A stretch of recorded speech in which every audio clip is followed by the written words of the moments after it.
Serikali ya Iran imeionya Israel juu ya kuendelea na kufanya mashambulizi na kuivunja Syria kwa mashambulizi ya mara kwa mara.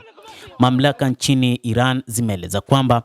Israel imekuwa ikifanya mashambulizi ya kutisha huko nchini Syria na kufanya mauaji yasiyokuwa na mfano, na hivyo imelionya taifa hilo kuachana mara moja na kadhia hiyo. Hata hivyo, Hezbollah nayo imeingilia kati na kuungana na Iran na kudai kwamba Israel wakati huu imekuwa ikifanya mashambulizi hayo ambayo imekuwa ni ya kutisha na kusababisha hali kuwa ya hofu zaidi ndani ya taifa hilo ambalo limemuondoa madarakani aliyekuwa rais Bwana Bashar al-Assad.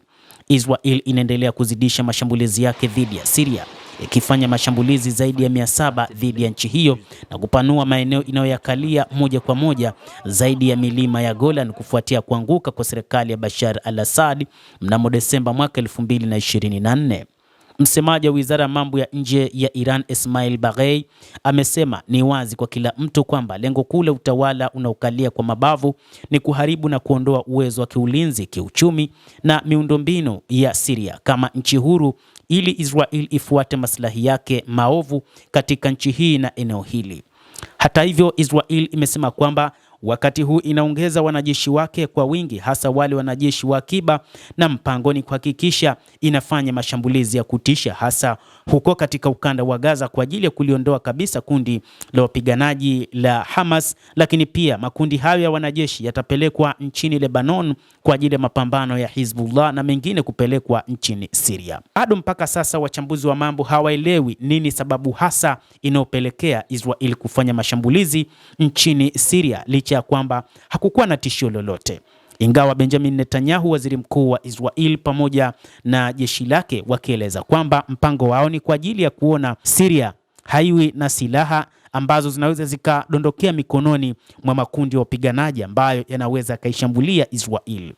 Mashambulizi hayo yanayofanywa na Israel yamewezesha mauaji ya halaiki yanayoendelea Israel huko Palestina na uchokozi dhidi ya Lebanon pamoja na Syria, Baghei aliongeza. Kundi la upinzani la Lebanon, Hezbollah, lilitoa tamko sawa siku ya Jumamosi likisema milipuko ya mabomu ni sehemu ya mkakati mpana wa Israel unaolenga kuivuruga Syria, kuchochea ghasia za kimadhehebu na kuisambaratisha nchi hiyo.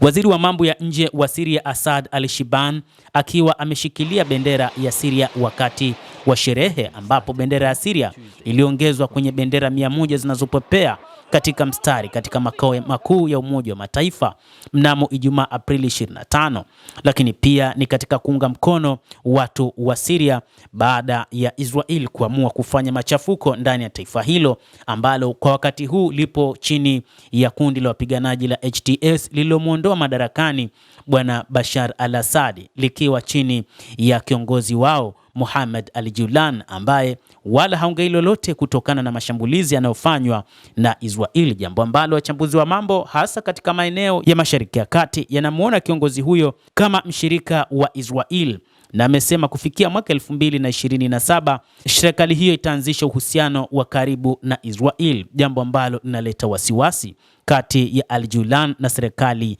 ya Israel. Endelea kutufuatilia mtazamaji, na usisahau kulike, usisahau kucomment, kadhalika na kusubscribe channel yetu hii upate habari hizi kwa mapana hapa The World News. Naitwa Adam Hussein, endelea kuwa nasi wakati wote.